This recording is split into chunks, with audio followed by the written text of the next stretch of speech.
Vedayapalem police station పరిధిలోని వైఎస్ఆర్ నగర్ లో CI Srinivas ఆధ్వర్యంలో పోలీసులు కార్డన్ సర్చ్. ఈ సందర్భంగా Vedayapalem police station CI Srinivasa Rao మాట్లాడుతూ నేర నియంత్రణలో భాగంగా జిల్లా ఎస్పీ ఆదేశాల మేరకు వేదాయపాలెం పోలీస్ స్టేషన్ పరిధిలోని వైఎస్ఆర్ నగర్ లో కార్డన్ అండ్ సర్చ్ జరిపామని, ప్రతి ఇంటికి వెళ్లి తనిఖీలు నిర్వహించామని, కొత్త వారు అనుమానితులు ఎవరైనా వస్తే స్థానికులు పోలీసులకు సమాచారం ఇవ్వాలని తెలియజేశారు.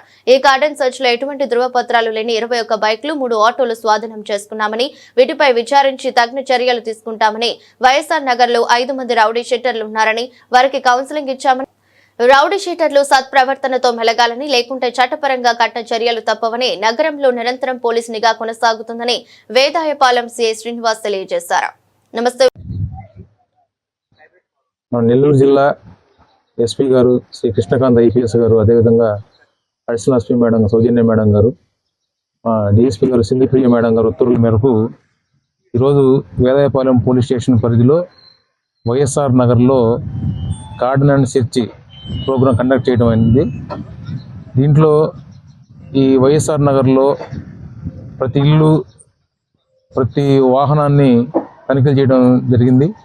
దీనిలో భాగంగా ఒక 21 2 వీలర్స్ సరైన పత్రాలు లేకుండా ఉన్న ద్విచక్ర వాహనాలే 21 వాటిని గుర్తించి వాటిని మేము సీజ్ చేయడం అయింది. అదేవిధంగా ఒక 2 ఆటోలను కూడా పట్టుకున్నాము.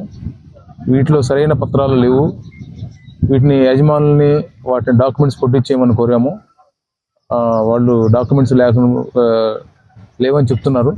వీటి మీద ఇంకా యాక్షన్ తీసుకుంటాము. అదేవిధంగా ఇక్కడ గంజాయి అమ్మకాలపైన, రకరకాల ఇల్లీగల్ యాక్టివిటీస్ పైన నిఘా ఉంచడం జరిగింది. కొంతమంది వైఎస్ఆర్ నగర్లో ఉండి చిన్న చిన్న దొంగతనాలు పాల్పడుతున్నారని సమాచారం ఉంది.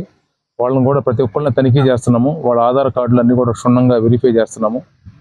స్థానికులు ఇక్కడ ఉండి మేము అప్పీల్ చేసేది ఏంటంటే, బయట నుంచి వచ్చి అనాథరైజ్డ్గా వైఎస్ఆర్ నగర్లో ఉండే వ్యక్తులపైన, అనుమానాస్పదంగా ఉన్న వ్యక్తులపైన పోలీసుకి సమాచారం ఇవ్వాల్సిందిగా మీ పత్రికా ముఖంగా అందరికీ తెలియజేస్తున్నాము. అటువంటి వ్యక్తులు సమాచారం ఇస్తే వాళ్ళు ఎందుకు వచ్చారు, ఎక్కడ ఉంటున్నారు, ఏ పని చేస్తారనేది వివరంగా వాళ్ళని పరిశీలించి వాళ్ళపైన చట్టపరంగా యాక్షన్ తీసుకోబడుతుంది.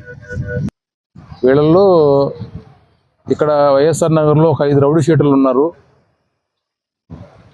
చాలా వెహికల్స్ సరైన ధృవపత్రాలు లేవు. వాటిని ఐడెంటిఫై చేయడం అయింది. ఆ రౌడీ షీటర్స్కి కౌన్సిలింగ్ చేయడం అయింది. చట్టపరంగా ఎటువంటి ఇల్లీగల్ యాక్టివిటీ చేసినా కూడా చట్టపరంగా చర్యలు తీసుకుంటామని వాళ్ళు హెచ్చరించడం అయింది. అదేవిధంగా 2 ఆటోలు కూడా ఐడెంటిఫై చేశాము. వీటిపైన ఈ డాక్యుమెంట్స్ అన్ని పరిశీలించి చట్టపరంగా యాక్షన్ తీసుకుంటాం. శ్రీనివాసరావు అండి, నేను వేదాయపాలెం సీఐని.